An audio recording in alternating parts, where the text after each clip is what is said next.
En esta segunda parte de la clase vamos a analizar dos libros más que también nos ayudan a comprender fenómenos como la parapolítica.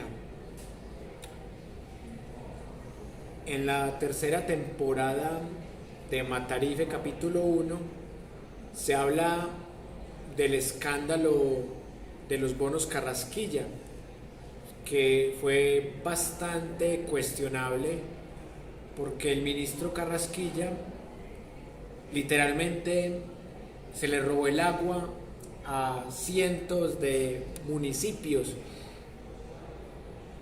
y fue precisamente el actual presidente Gustavo Petro, que en ese momento era senador, uno de los denunciantes del tema de los bonos Carrasquilla.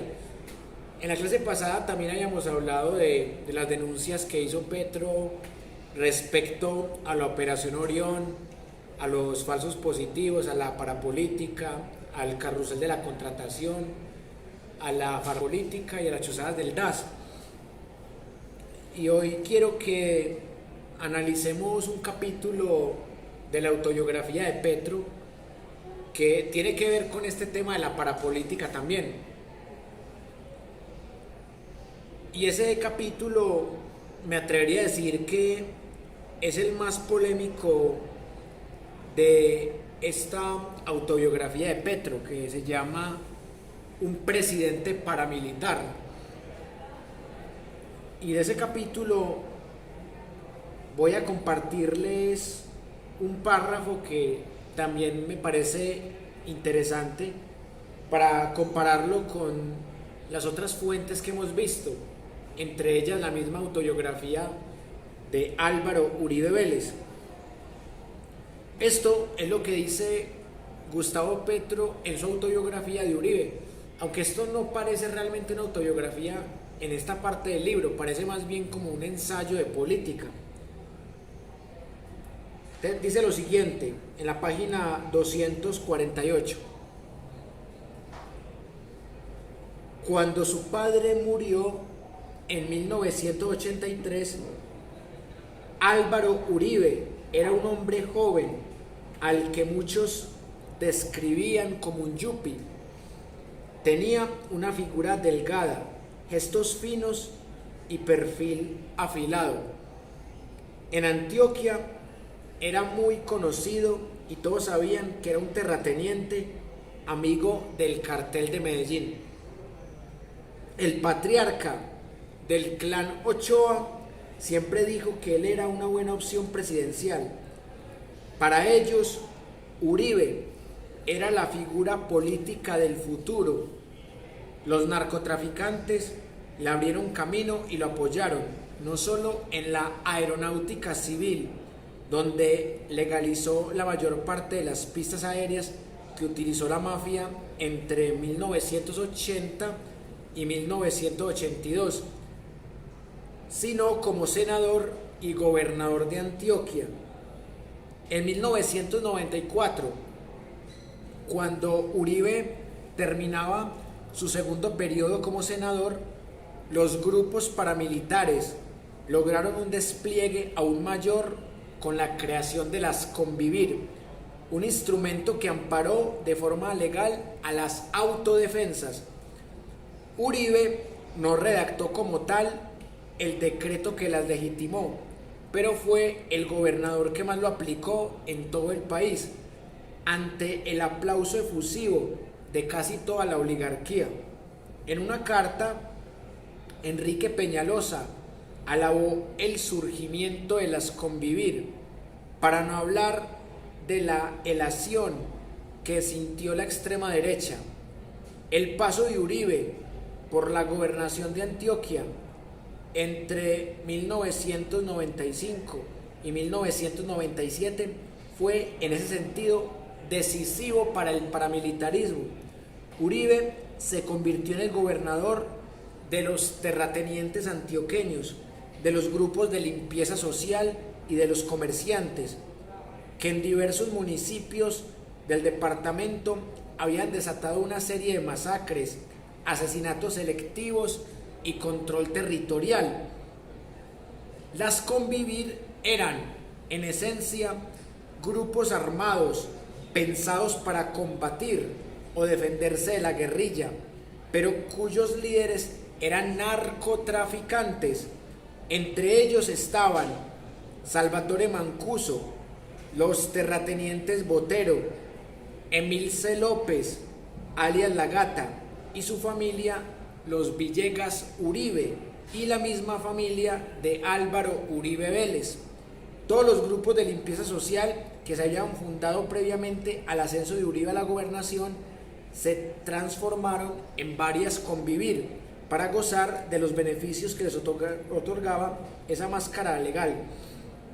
Antioquia llegó a tener 20.000 hombres armados que no pertenecían ni a la policía ni al ejército, pero que tenían más poder que esas dos instituciones juntas. Estos hombres se dedicaron a la destrucción de todos aquellos que se asociaban con la izquierda y con el progresismo antioqueño. También transformaron en instrumentos del narcofascismo la cultura, las universidades y los centros del saber y del pensamiento.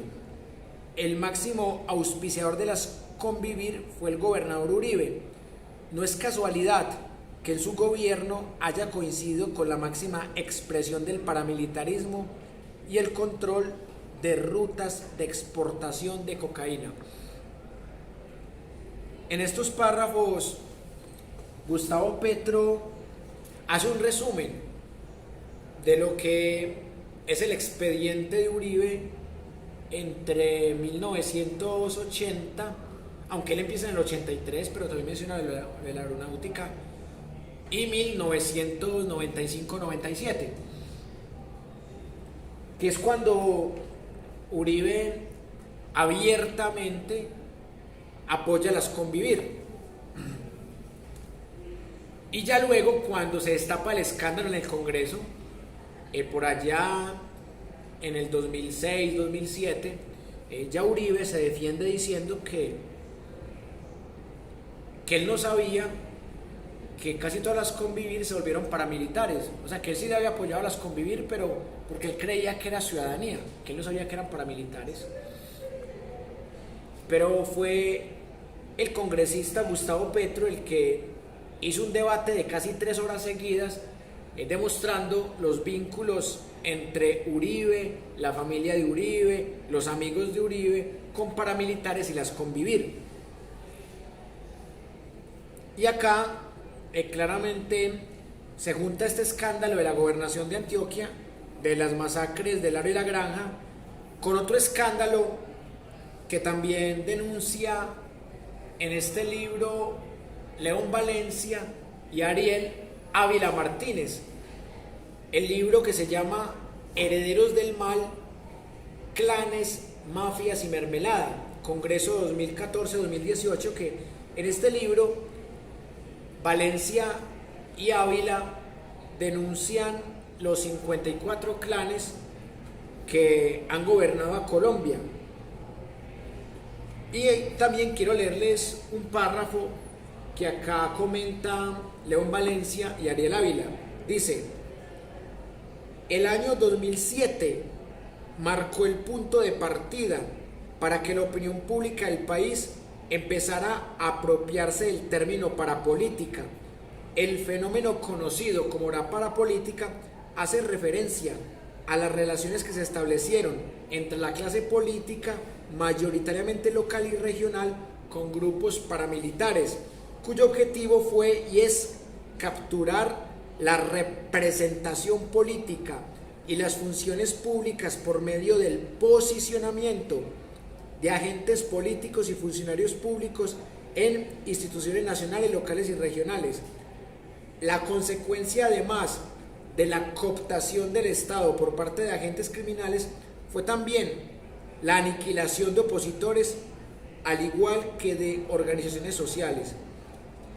Entonces, acá es en donde Ariel Ávila nos empieza a hablar de esos escándalos llamados la parapolítica, y en este párrafo también da unas cifras impresionantes. Dice lo siguiente: los escandalosos resultados difundidos a través de los medios de comunicación y presentados ante la Sala Penal de la Corte Suprema de Justicia dieron la pauta para que 185 congresistas, entre senadores y representantes a la Cámara, elegidos en los periodos mencionados, fueran vinculados a investigaciones penales y disciplinarias por relacionarse con criminales para manipular el electorado y obtener escaños en el legislativo colombiano. Las élites locales y regionales utilizaron a los grupos paramilitares como guardias pretorianas y grupos privados de seguridad para eliminar la oposición política y maximizar los intereses económicos. Ariel Ávila tuvo que irse del país. Han tratado de matarlo 3 veces, como él nos contó en una entrevista que le hicimos. Entonces, estos 2 libros son muy interesantes para entender el desarrollo de la parapolítica en 2 momentos de la historia definitivos, entre el 95 y el 97 y entre el 2002 y el 2008. Y acá quiero compartirles otro párrafo bastante interesante, en donde Petro dice: en 1997 las autodefensas dejaron de ser una confederación y bajo la dirección de Carlos Castaño trataron de construir el sueño que nunca pudo realizar Pablo Escobar: tener una bolsa común donde todos los narcotraficantes del país cotizaran su seguridad. Es un fenómeno que se conoce como seguridad mafiosa. De hecho, toda mafia es un esquema de seguridad privada que cobra y permite el desarrollo de una multiplicidad de negocios ilícitos de manera segura. Pablo Escobar soñaba que bajo ese esquema se podría crear un aparato de seguridad de gran escala. No les tomó mucho tiempo encontrar al candidato óptimo, la figura política más capaz y con más posibilidades de ganar. No era otro más que Álvaro Uribe Vélez. En un comienzo, la campaña de Uribe fue marginal, a pesar de contar con el apoyo de los paramilitares y de ideólogos del fascismo como Fernando Londoño Hoyos, Pedro Juan Moreno y José Miguel Narváez. En las encuestas solo tenía un 4,5% de la intención de voto. Era una campaña que tenía mucha fuerza en Antioquia, pero que no lograba coger vuelo en el resto del país.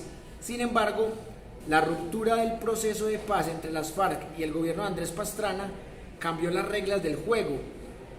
Esa guerrilla obnubilada por el poder militar que habían construido sobre la base de la financiación de la hoja de coca había destruido la posibilidad de hacer la paz, y como consecuencia en Colombia se desató por primera vez en su historia el apoyo popular hacia un proyecto de extrema derecha. Cuando develé la verdad en mis debates en la Cámara, la estrategia de Uribe quedó hecha trizas, pero entonces en 2005 se aprobó la Ley de Justicia y Paz, que salió del Congreso hecha al antojo de las autodefensas. Si bien se vendió como el marco jurídico para la desmovilización de los paramilitares, en la práctica se trataba de un indulto y de un proyecto para que el paramilitarismo pasara a ser reconocido como un actor político y no como un ejército aliado del narcotráfico, porque esa ley les otorgó impunidad total, con penas de prisión pequeñas. Nosotros hicimos un esfuerzo para lograr que el beneficio jurídico solo se obtuviera previo a una confesión a la que llamamos verdad. Por supuesto, ni a Uribe ni a sus aliados en el Congreso les interesaba que existiera ese paso, de manera que la ley se aprobó así, sin verdad.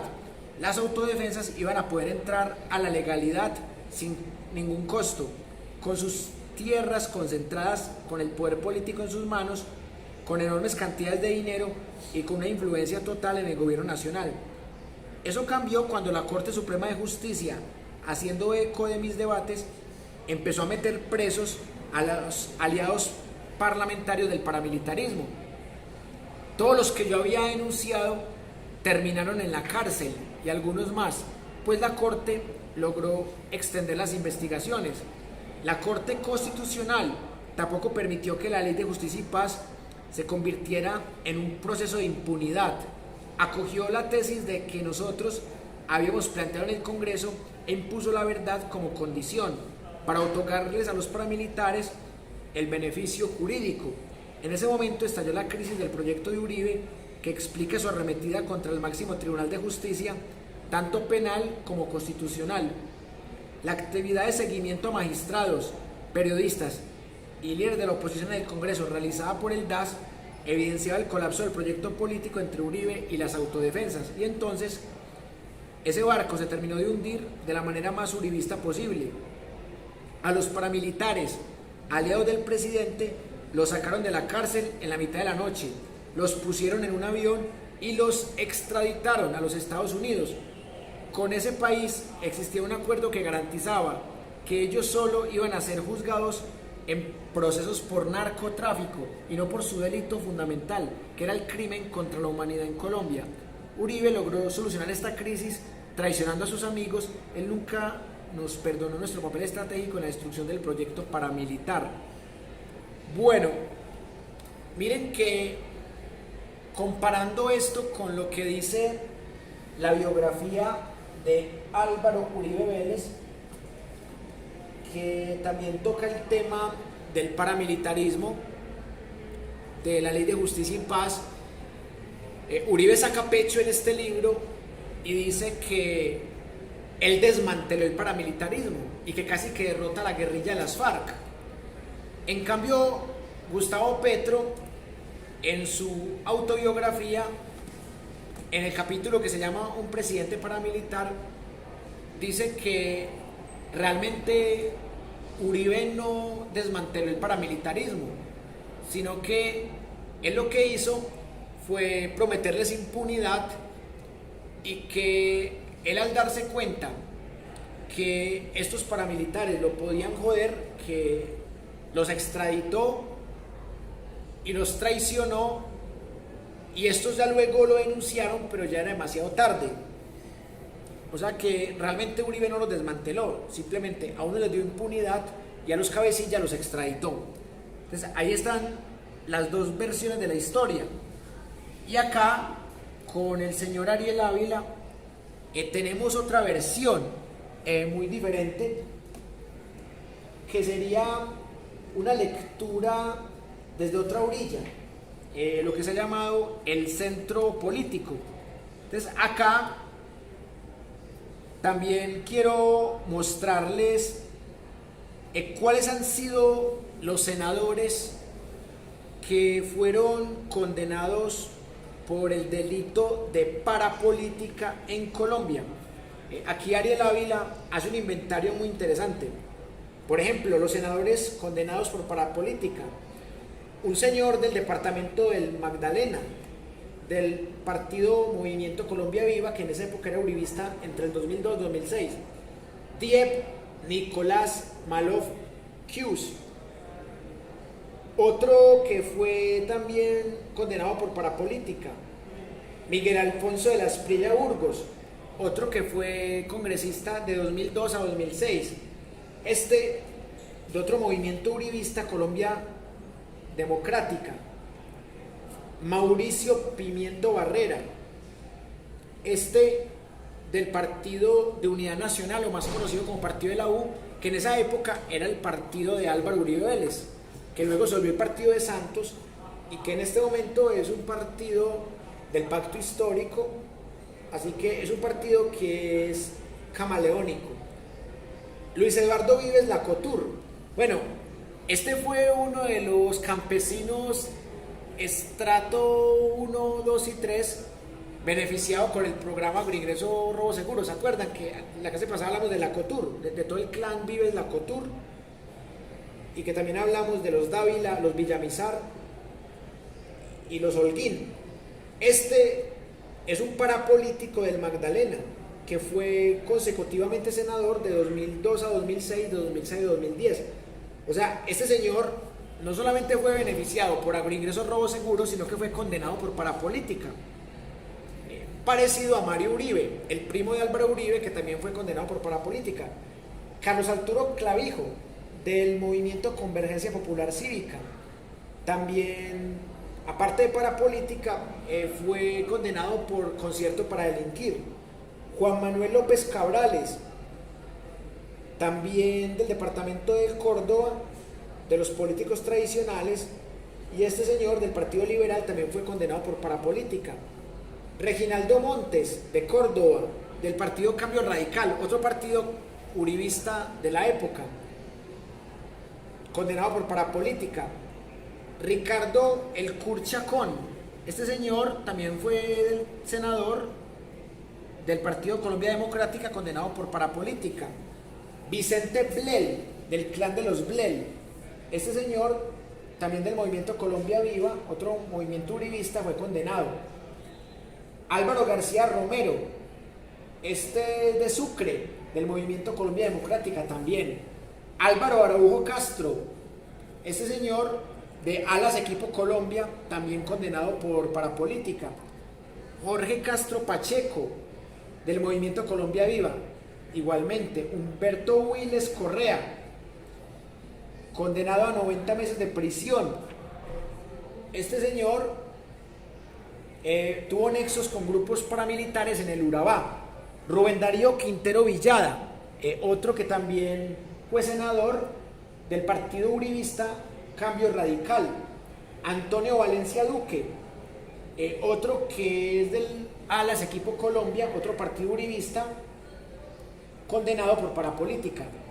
Bueno, este ya lo analizamos la clase pasada, que también fue beneficiario de agroingresos robo seguro.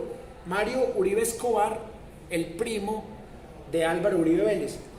Enrique Rafael Caballero, este es del Magdalena, y también fue condenado por relaciones con Jorge 40 y por parapolítica, relaciones con Hernán Ginaldo Serna también, alias y Jorge 40.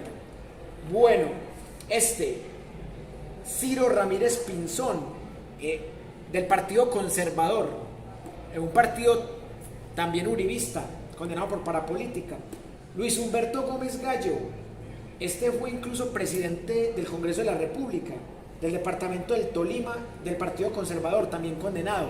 Juan Carlos Martínez Sinisterra, alias el Negro Martínez, del movimiento Convergencia Ciudadana del Valle del Cauca, también fue condenado por vínculos con el paramilitar HH y por parapolítica. Carlos Higuera Escalante, de Convergencia Popular, del departamento, también tuvo que ver con el bloque central del departamento de Bolívar. Carlos Julio Galvis Anaya, del clan de los Anaya, también fue condenado por parapolítica del movimiento Convergencia Popular Cívica. Jairo Enrique Merlano, de Cambio Radical, también. Óscar Josué Reyes, bueno, lamentablemente es ingeniero de profesión y especializado en administración pública, pero fue de Convergencia Popular de Santander, condenado por parapolítica, que un ingeniero que se metió con los paramilitares y con Ernesto Báez. Luis Alberto Gil, también, otro que fue condenado por parapolítica de Convergencia Ciudadana. Miguel Pinedo Vidal, un abogado que tiene que ver con la gobernación del Magdalena, y también fue otro de los condenados por la Corte Suprema de Justicia. Javier Cáceres Leal, también, otro que fue presidente del Congreso, y otro que tuvo que ver con Juancho Dique y Ernesto Báez. Mario Salomón Nader, del clan de los Nader, barranquillero, del Partido Liberal, también condenado a 7 años y 5 meses por la Sala Penal de la Corte Suprema de Justicia. William Montes, del Bolívar, también del Partido Conservador, condenado. Óscar de Jesús Suárez Mira, bueno, del movimiento Alas Equipo Colombia, del clan de los Suárez Mira. el clan famoso en Bello, Antioquia.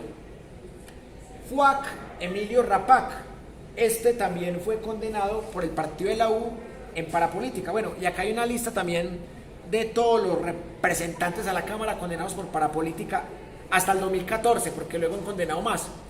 Está Alfonso Ocampo Escobar, del Conservador, Eric Julio Morris Taboada, de Sucre, por el Movimiento Colombia Democrática,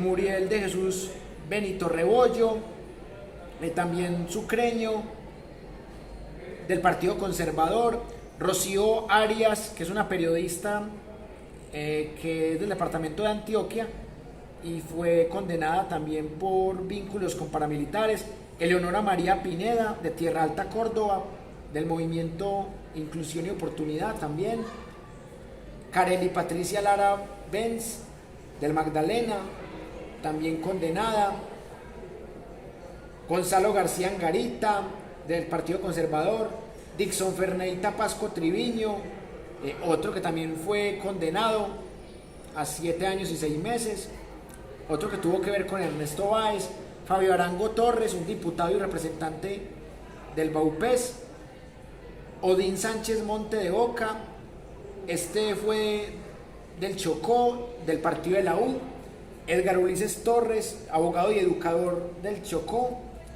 lamentablemente condenado, o afortunadamente condenado porque seguramente le encontraron todas las pruebas. César Augusto Andrade, otro condenado que fue del 2002 al 2006. Es que la lista es larga.